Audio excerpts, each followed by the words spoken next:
Hi guys, this is MonkeysNutsCom. This is just going to be a little vlog about animals. I live in Wales, plenty of animals here, so it's a bit of a shame really not to talk about some of them. Some of which we'll probably end up seeing on the way down to Denbigh. There are three main types of animals that I really want to talk about. The pheasant, sheep, and horses. I'll start with sheep because they're sort of like they're a bit dopey around Wales. Really, they're not very bright. They end up getting themselves tangled in fences and all kinds of things. And you go sort of like past fields, and all you see is sort of like in a barbed wire fence is just big clumps of fur. Is it fur? It's only wool when it's made, isn't it? Or when it's actually been manufactured.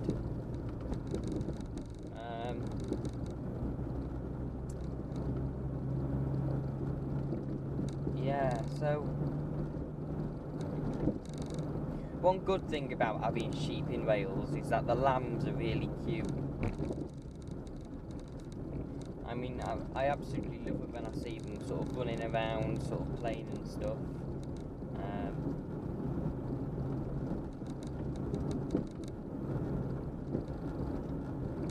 I mean, the lambs are cute. The sheep, they can be quite aggressive actually. I mean, if you're out walking or something and you're on a public path or a public bridleway going through the middle of the field with sheep in it, you can find yourself quite aggressively challenged by them really.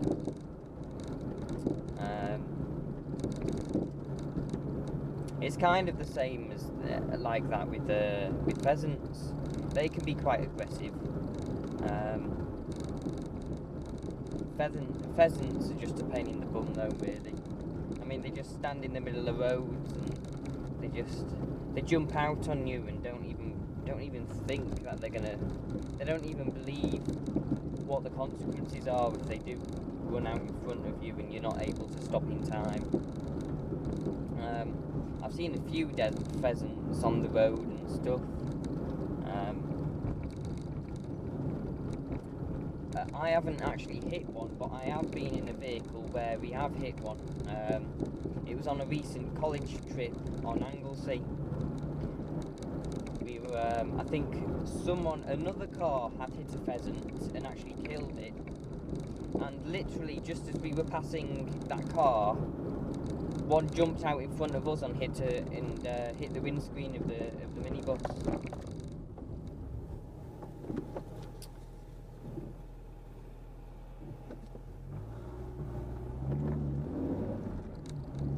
Don't even bother to thank me then.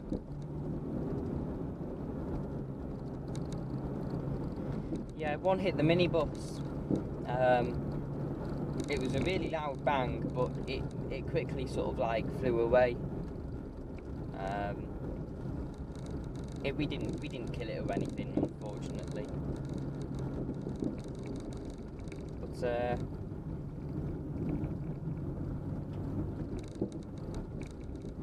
yeah, it's just a shame really that some of these animals are sort of like, I mean, obviously wild animals are going to be a little more, well, they might be a bit more accustomed to vehicles than sort of like tame animals, but I mean, it's a difficult thing really, because you would think with the amount of cars around nowadays that pheasants would get a little bit wise to them really and just move out the way. But, I guess it's the same thing with birds. Birds fly into windows and things because they see the reflection, and it's not a case of stupidity. I mean, I'm sure the cavemen ancestors of us, when they first discovered reflections in in water and things. I'm sure that probably freaks them out, because I mean, seeing yourself for the first time, you're going to automatically think that it's someone else, because that's the only explanation you've got. So when birds see another bird doing sort of like the same things as it's doing, it gets sort of quite defensive about it, and well, it goes to attack it. Really, that's the only reason they go into the window or go into their reflection.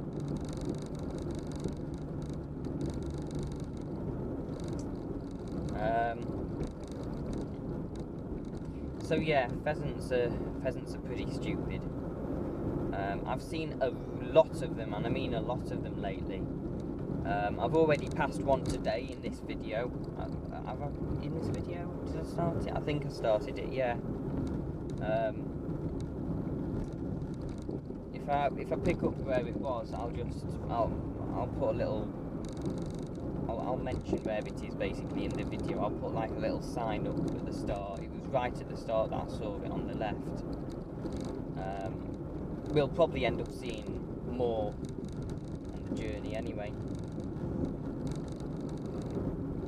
There you go, there's some sheep. Nice big one up there. Nice big one. A bit of a sheep paedophile. Ooh, there's a nice big one up there.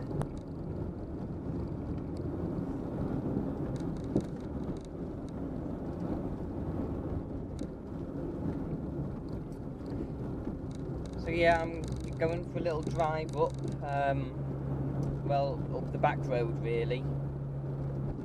I started well, yeah, it was kind of the top of Dizeth, and then I went into Cum. I'm into Mercian now, which will lead us down to, Bodfari.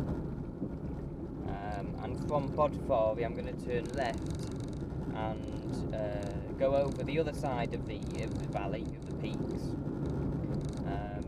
and then I'll end up going up to the top of one of the big hills. I think it's called Mole something, even though Mole is, I think Mole is a forest, isn't it? It's either Mole Famai or something else. It's not, I don't think it's Famai. That's a little bit further down the valley. I'll tell you when I get there anyway. I'll probably be finishing that video when I get there. This video.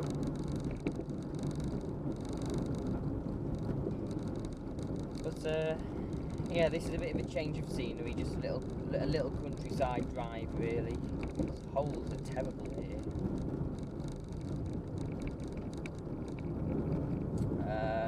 What time is it? I might see a few cyclists around. I don't think we'll see a lot anyway. Yeah, so horses. Horses are, well, yeah, we see wild horses in Wales, but they're not that common, to be honest. The only horses I really, well, not interact, but you know what I mean. The only horses that I see on the roads are being ridden by people.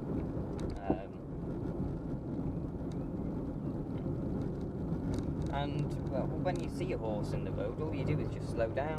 That's pretty much it, and then just wait for a safe place to overtake. It's pretty much like being around a cyclist.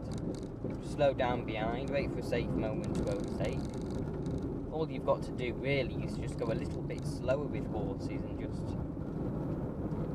just take a bit of care really. You've got to consider your speed, and you've got to consider how loud your car is.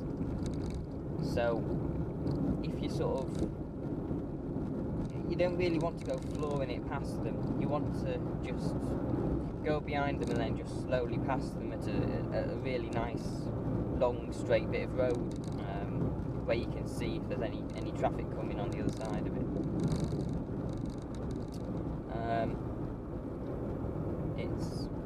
It's just self-explanatory really.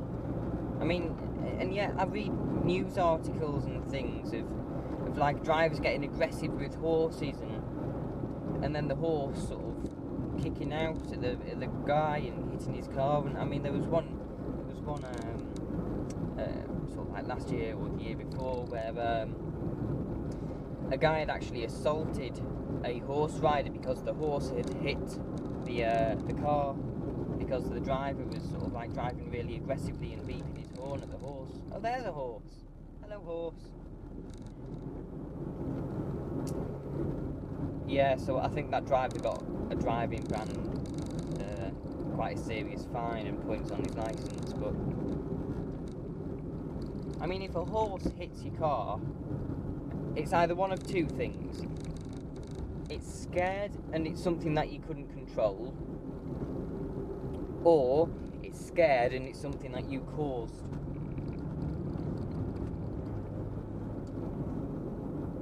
So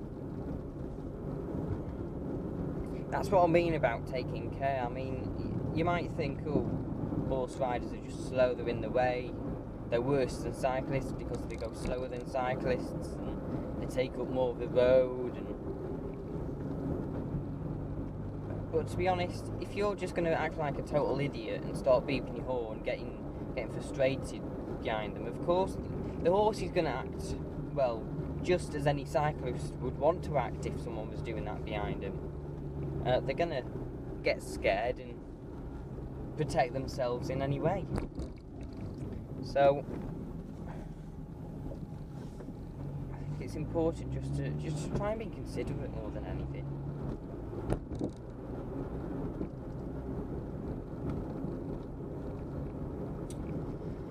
So now we're in Bodfari.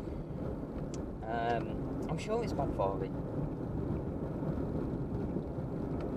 I think I must have passed a sign back there saying what it was. What does that sign say?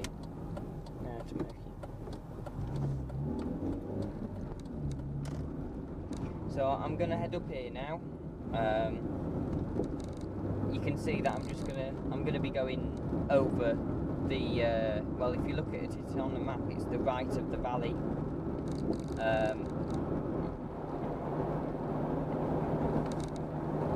Just a bit of change of scenery really, because I think my past 3 videos have just been, well, my past 3 vlogs have just been the same area really.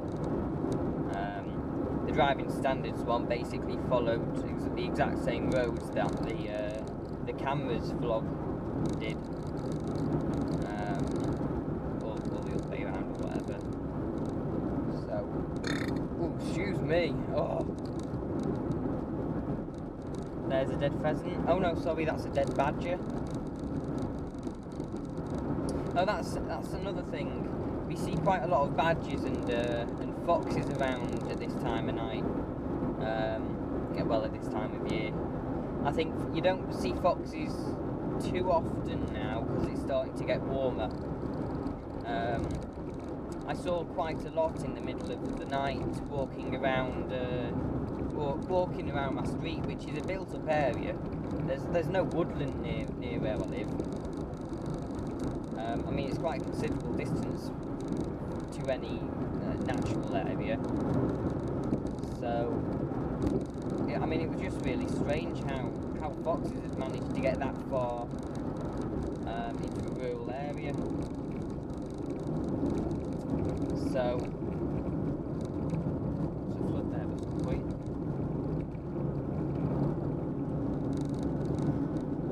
So yeah, badgers you only really see on country roads like this, because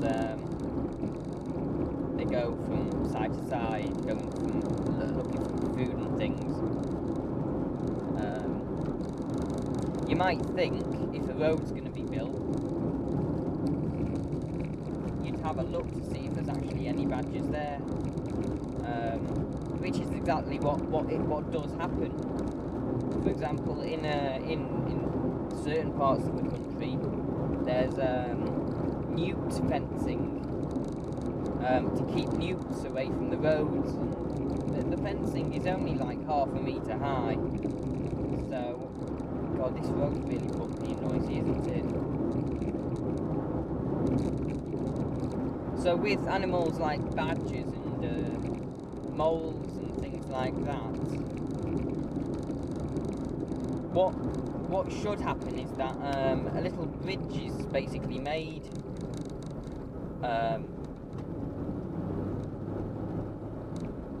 under the road for these little animals. So yeah, a little bridge should be made under the road. However, one thing that's quite common is that even if you do make a little bridge or a little tunnel, getting these animals to use it is a totally different thing, another subject really, because they're not used to going through tunnels and things to get to their habitat really. They just go to the some animals just ignore it. So often where you see like a dead animal or something, there could possibly be a tunnel under the road around that area, because research by environmentalists and the Environment Agency, research has probably been done by them to discover where these habitats actually are, so that number one, actually no, this is what happens when a habitat is found. There's two options. There's three options really. The first option that's normally tried is relocating the road, so moving the road away from any habitat or any animals or anything or any protected species. The second thing that's done is that you look at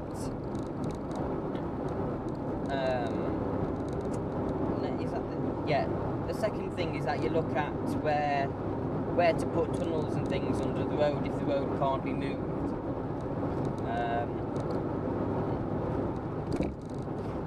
And the third thing is actually relocating the habitat, which is the last thing you want to be doing really, because that could really drastically affect the animals or the creatures that are in the habitat.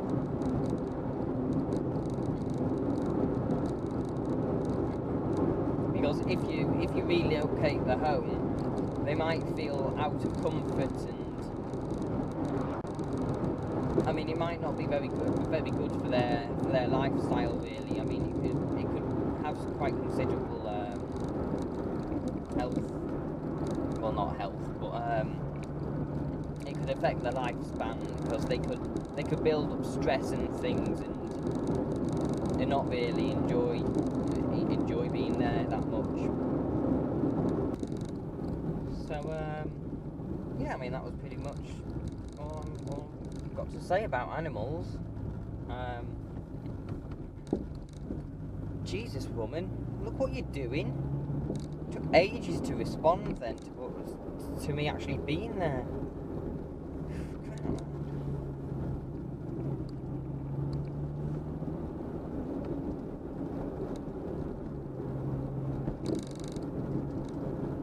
Yeah, when you see like an animal in the road and stuff, just consider, number one, if you hit it, you're killing someone. And don't think, oh, animals don't have any personalities or feelings or things. My cat has a personality. She has feelings. And I know that for one point, because whenever she's like in a cat fight or anything, or another cat hisses at her, she backs off. She stays away from them. She avoids them because she doesn't want to cause any more conflictions. So cats do have feelings and personalities and things. Well, not just cats. I mean, you know what I mean. Any animal really has a personality. They all have traits to them, basic instincts, which is their personality. Because different animals react differently. Some animals are different, some animals aren't.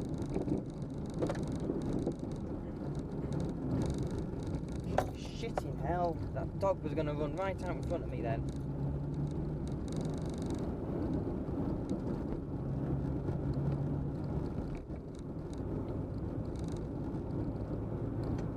yeah, animals have personalities. We have personalities. The only reason we have more adapted personalities is because we've basically evolved a lot more than other species.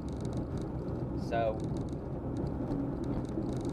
I mean, it could have been totally different. I could have been talking to you now in this vlog as a cat, or as a dog, or as a pigeon. I mean, it doesn't really matter what type of animal you are, whether you're not a human, you're feline, you're canine, you're a member of the bird family or bird species or whatever. It doesn't really matter. They will all probably, well, yeah, maybe some more than others, evolve to a bit more of I think responsive is the word, really. Yeah, a bit more of a responsive characteristics, basically. You know what I mean? You can. Other animals will probably become more similar to humans in the future. It's basically just called experimenting. Because even though sort of there's loads of laws and things against experimenting on animals,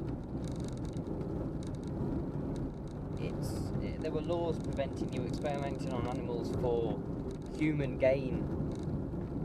If you're experimenting on animals for animal gain, that's not really changing the laws of nature, because if you look at humans, we have changed our own nature. If we hadn't, we would probably still be living in little caves or little huts and things, and not really evolved that much. So, oh god, this is a pretty area, isn't it? Yeah, mold, whatever it's called, is just kind of on top of that hill. I'm going to be heading up in a minute,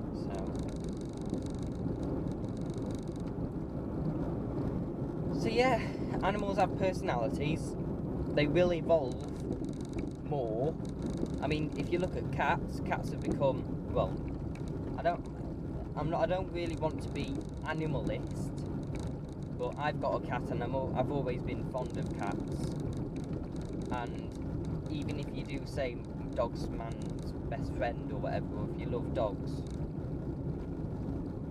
you've got to admit, dogs are a bit stupid.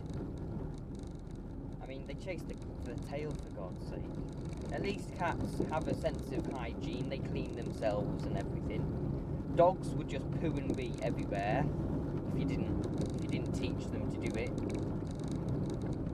Cats, well, house-trained cats anyway, know when they need the toilet. So I mean, my cat doesn't use a litter tray, she just goes outside. I don't know where she goes outside, I don't know if she does anything. I haven't got the faintest idea, to be honest. She just disappears, comes back 5 minutes later, and then when I sit in my car I realise where she's actually done it.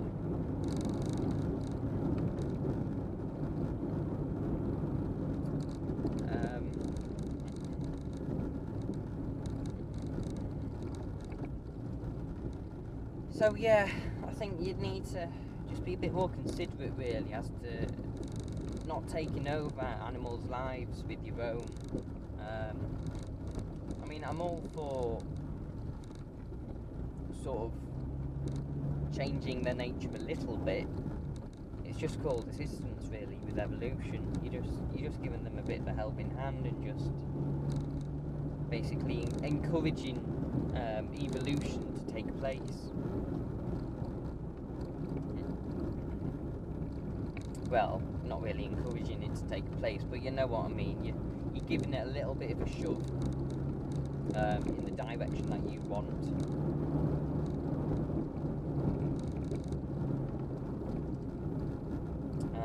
Here it is. Oh, it's not mole, it's coid.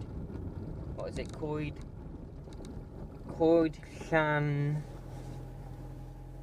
Coed Llangwyfan. I hope I've said that right. I mean, I might be born in Wales and I might live in Wales, but by no means am I massively Welsh. There's a little school there, one little school trip as well, I guess.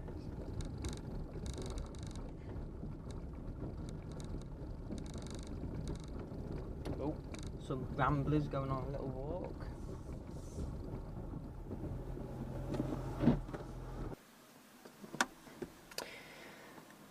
So yeah, I mean, you don't really want to be taking over animals' lives too much. You want to leave them to do what they want, but I mean, especially sort of household animals, they kind of rely on you. I mean, especially for food and shelter and things. We've got a lot of natural wildlife in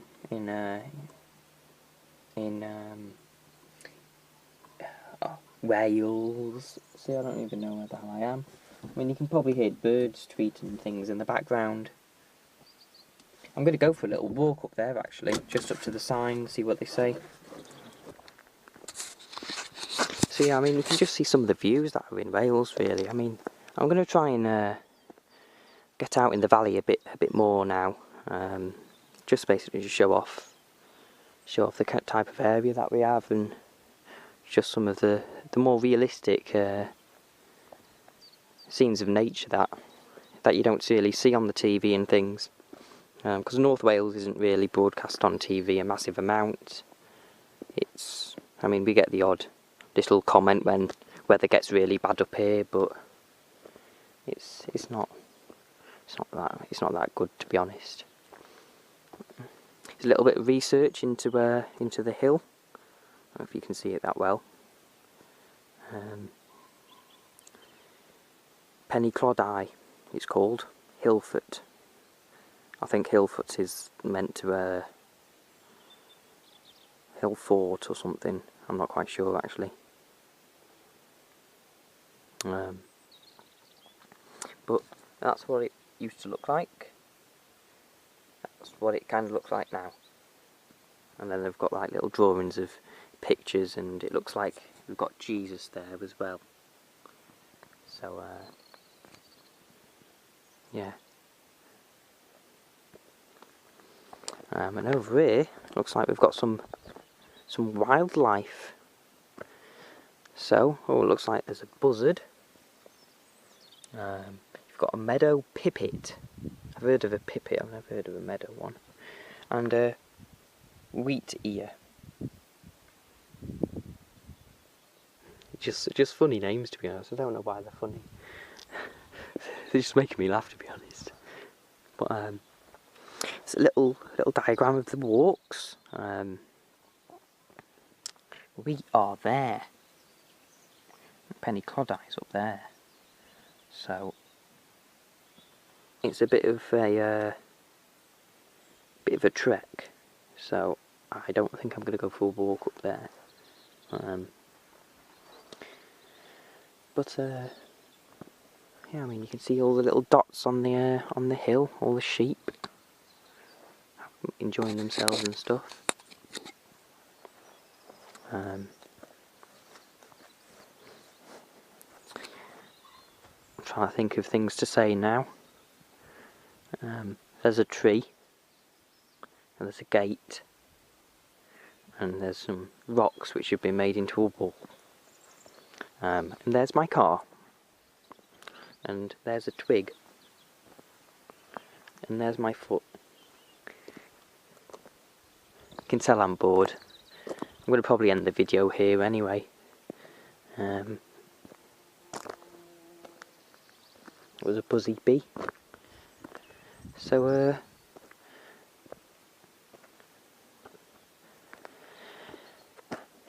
yeah, I mean, it's a lovely area, to be honest, and I mean, don't go around shouting at wildlife and things if you come over here on holiday, because they're not going to appreciate it. And if farmers see you doing it to their animals, they're going to beat you up. They'll come at you with spades and pitchforks and things like that. And that's not an overestimation. That's not. I'm not going over the top there. They will literally do that. they will come after you with spades. Don't ask me how I know, I just know. But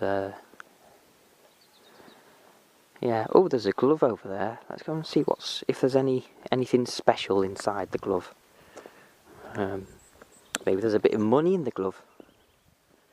God, I sound really poor now. There's money in the glove, there's money in the glove! And it looks like there's a belt here as well. So someone's missing a glove, which looks like it hasn't been there too long, and a belt, which looks like it has been there too long. Very strange. It's a lovely peaceful area here. I'm kind of spoiling it talking to the camera. Oh, let's get up here. A glove which has got dirty brown marks on it. And a belt which has got dirty brown marks on it. And I'm going to fall down this hill. Oh, God. I think I'll leave them there. I'm not going to risk touching them. Especially the dirty brown parts. So yeah, just with pheasants, by all means, swear with them and things if they run in front of you. With sheep, by all means, swear with them and things if they run in front of you. With horses, by all means, swear if they come in front of you, but just don't take it as like a personal thing. I mean, if a horse rider sort of like gets scared and stuff, he's going to get scared anyway, so I mean, it's immaterial what you do. So I'm going to end this video here now, with a nice little view of on the other side of the valley. There's I can see like a big wind farm on the other side of the valley, which is going to probably be totally blurry on the camera. You probably won't be able to pick it out at all. You can hear loads of birds tweeting in the background and stuff. So I'm going to end this video here now. So yeah, this has been MonkeysNuts.com. Bit of a change of scenery for a change.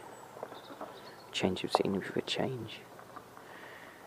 A different set of no, that doesn't make sense. A change of scenery for a difference. Oh, I don't know what I'm just rambling on now. It's a nice change. It's peaceful here. It's lovely and peaceful. So there's loads of walking areas around here that I'd love to go for a walk for if I had more time. But yeah, I'll catch you guys next time. Hopefully somewhere equally as picturesque as here. So bye.